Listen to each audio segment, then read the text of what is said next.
Hello everyone and welcome to the Better Policy Project YouTube channel. I'm Asia Kostanyan and I'm thrilled to present the first video in our series on the development of forecasting and policy analysis systems, or FPAS for short. At the Better Policy Project, we are currently working on designing this system and its various components to enhance our analytical capabilities. Throughout this video series, we will delve into the details of our ongoing projects, exploring the key ingredients and methodologies. We aim to provide you with valuable insights into the process of forecasting and policy analysis, shedding light on our innovative approach. We're excited to embark on this venture and look forward to your engagement and feedback. Today, I would like to discuss a little nowcasting tool that we designed with the Global Forecasting School students. So, what is the Global Forecasting School? The Global Forecasting School provides a very practical training opportunity to learn how to develop analytical frameworks designed to make sense of a very complex world and use more sophisticated models to study the policy implications of nonlinearities and uncertainty. GFS, which is short for the Global Forecasting School, is a dynamic learning environment, or DLE, which aims at creating superstars. People at the GFS have an opportunity to learn from and collaborate with top-notch economists and policymakers. We design multiple platforms, daily discussions, GFS weekly meetings, seminar series, workshops, etc. The dynamic learning environment isn't a one-shot game. It is an ongoing process. The biggest requirement is a commitment to learn and grow constantly and contribute as part of a team. Four main principles of dynamic learning environment are: human capital is the key. It is very important to invest in training and continuous education of people. Here on the screen you can see examples of our GFS students and their strong sides and their weak sides they are working on and they are trying to improve in the shortest time span possible. Second principle, teamwork, collaboration, and networking. All this is a certain path to success. Third principle, never say the model says. Nobody should ever expect to get mechanical answers just from models. Models should only be part of broader analytical toolkit used by decision makers and economic analysts, and they should never be used to confidently prescribe a singular viewpoint. I'd rather have Bob Solo than an econometric model, but I'd rather have Bob Solo with an econometric model than without one. This is the fourth principle. It means that the models are useful tools, and we certainly want them, but they should not dominate our analytical mindset. You can learn more about the Global Forecasting School and our ongoing projects visiting our website or watching some of our previous videos. You can find links below in the description of the video.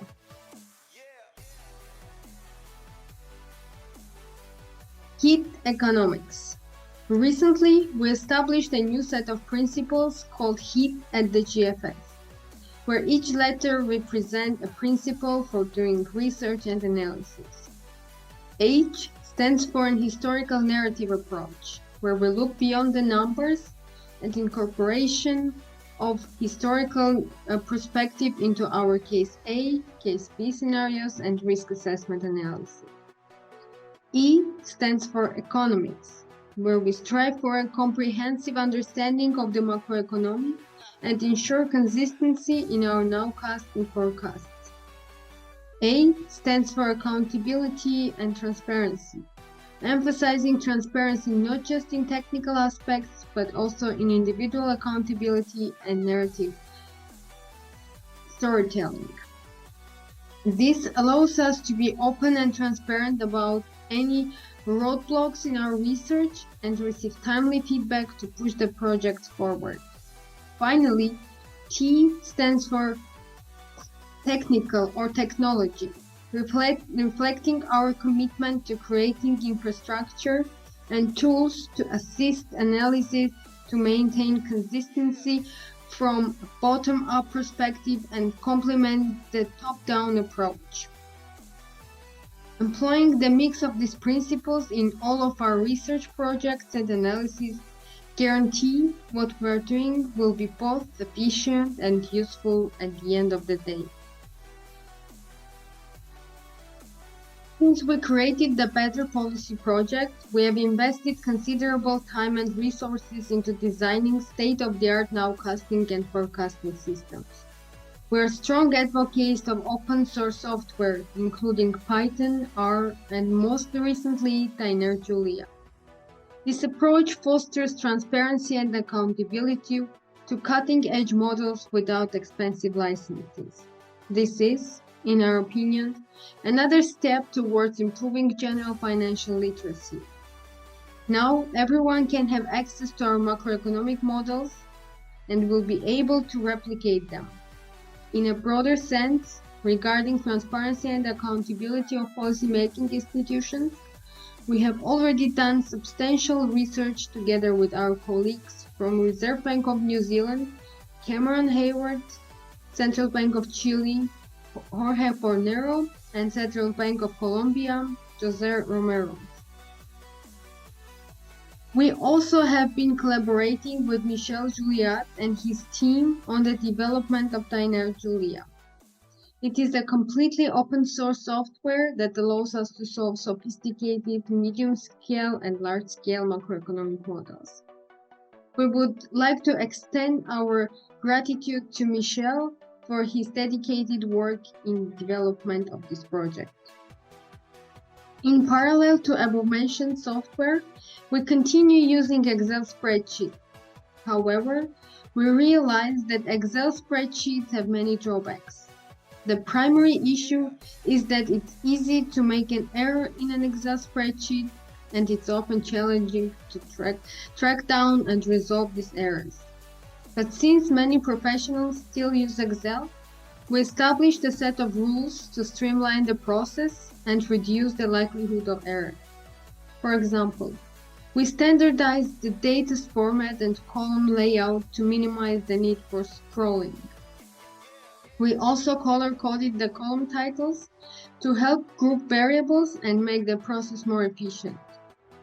Additionally, we created a space for inserting notes about narratives of Case A, Case B, and risk assessment. A Case A scenario is a scenario that would imply a path for the Fed funds rate that would be higher than what is currently priced in financial markets, while a Case B scenario is the opposite, a path for the Fed funds rate that's lower than what is currently priced in financial markets.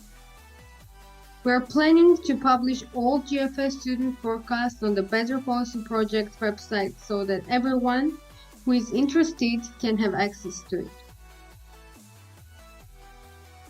As you can see on the screen, we have individual sheets for each GFS student to submit their nowcast. The idea is that every Tuesday, GFS students submit their Case A and Case B scenario nowcast and narratives for the US economy, specifically regarding inflation and GDP.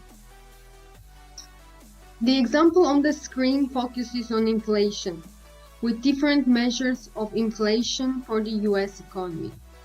The yellow cells represent CPI inflation and its components, while the brown ones represent PCE inflation.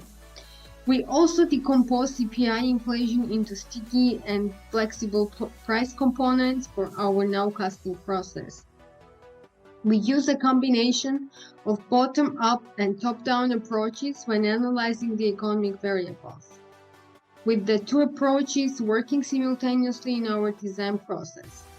The top-down approach involves considering the broader macro narrative and underlying forces that might impact inflation, taking into account strength of the economy and financial conditions.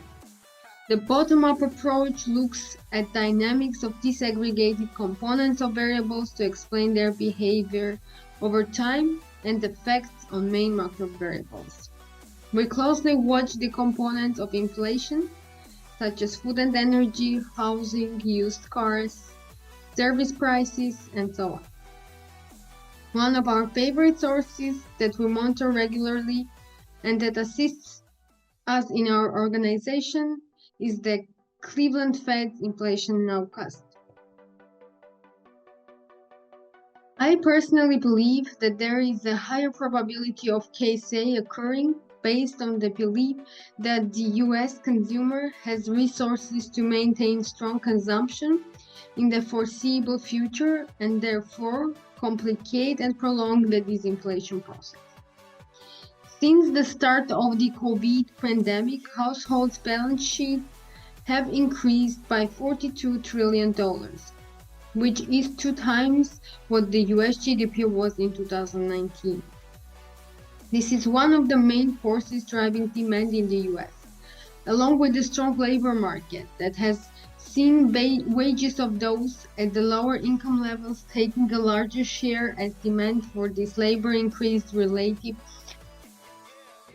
to supply during COVID. The latest unemployment rate for the US was only 3.4%, and the wage inflation has yet to show major signs of slowing, indicating that the US is in a wage inflation spiral, which will be another major driver of the US inflation.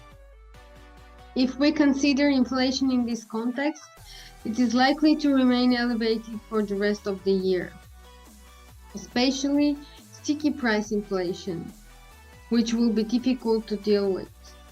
The recent releases of CPI and PCE numbers have been surprisingly good, going down thanks to lower energy prices. However, sticky prices have been persistently elevated, especially in the components of shelter prices and services, except medical care. These tendencies of inflation are likely to continue in the case A scenario, requiring a strong response from monetary policy than what it currently is priced in. In the case B scenario, which is on the next sheet, we consider higher effects of financial fragilities. Just let me scroll down. Okay. So in the case B scenario, we consider higher effects of financial fragilities in the economy, such as the regional banking crisis, potential seeds of which we have been witnessing in the recent months. It is difficult to estimate their effects on the real economy, but if bankruptcies and bank runs create a recession, this will lead to a drop in demand and higher unemployment. Components of sticky price inflation, such as shelter and used car prices, would be highly affected by credit conditions. The higher the credit standard, the less accessible the goods will be for people.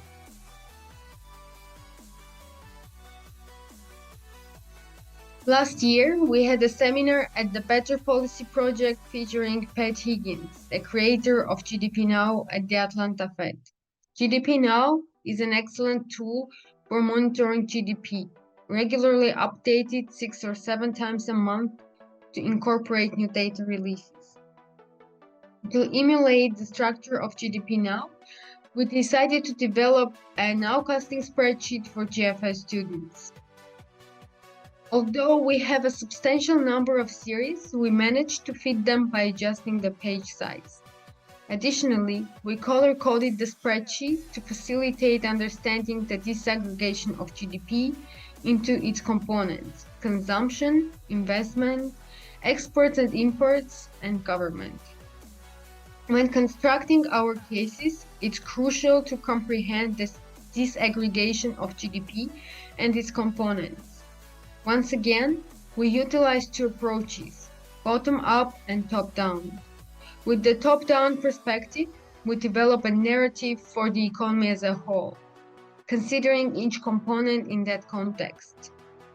Simultaneously, we employ the bottom-up approach to assess how specific factors, such as changes in fixed investment, will impact overall.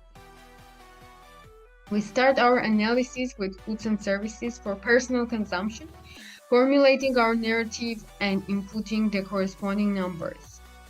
Using these inputs, we form our prediction on the personal consumption expenditures. Using a similar approach for investment, we have disaggregated it into components such as fixed investment and inventories.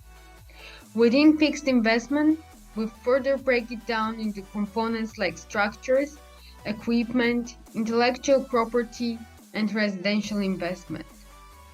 Next, we consider the external sector, encompassing both exports and imports of goods and services.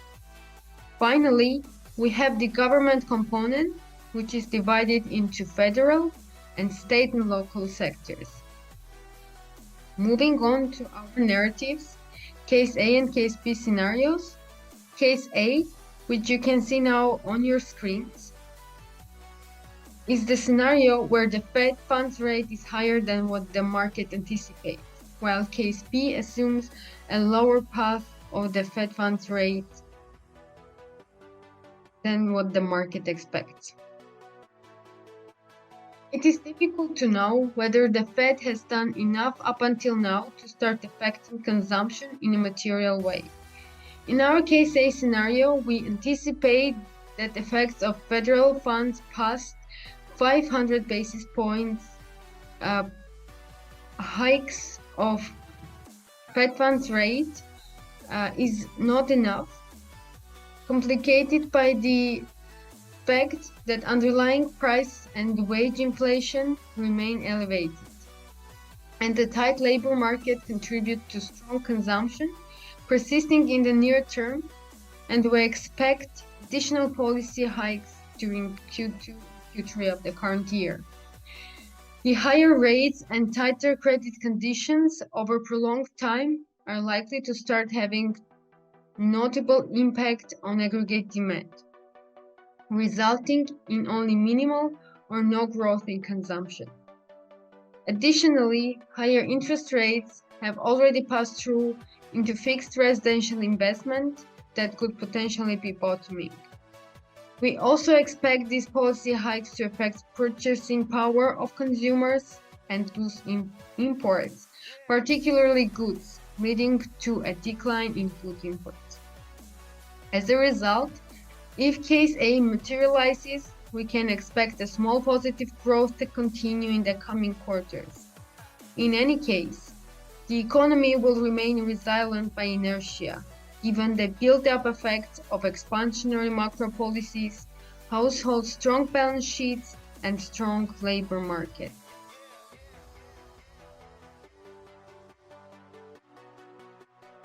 Moving on to Case B, that you can see on your screen, this scenario involves a partial regional banking crisis that affects confidence, which would lead to a pretty immediate slowdown in growth.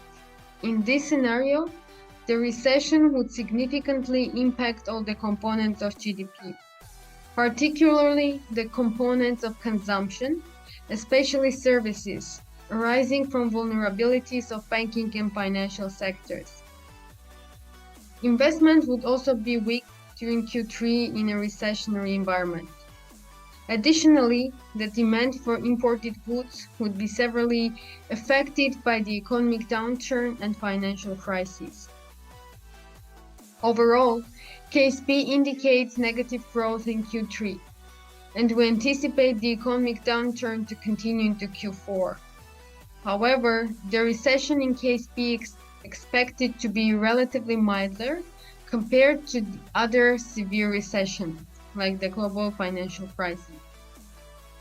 In conclusion, these spreadsheets serve as valuable tools for GFS students, enabling them to grasp the concept of mixed frequency economics and macro consistency of economic variables. They provide the practical means to analyze and understand complex economic data, Furthermore, the spreadsheets offer a convenient platform for sharing analysis with individuals who have a keen interest in the subject matter, and it is cost-free resource for everyone. It is important to emphasize that the nowcasting tool we are referring to is primarily designed for GFA students, serving as a basic introduction to the concept. However, it is crucial to note that our surveillance system predominantly rely on Python and R rather than Excel. In addition to the aforementioned points, it is worth highlighting that the nowcasting system we discussed today benefits from the inclusion of Cleveland Fed's inflation nowcasts and GDP now as integral starting points. We strongly believe in the validity of the methodology underlying the nowcasts provided by these sources. The rationale behind this approach is sound and aligns well with our objectives. Moreover, the fact that these nowcasts are regularly updated guarantees that we have access to the most up-to-date and pertinent information available.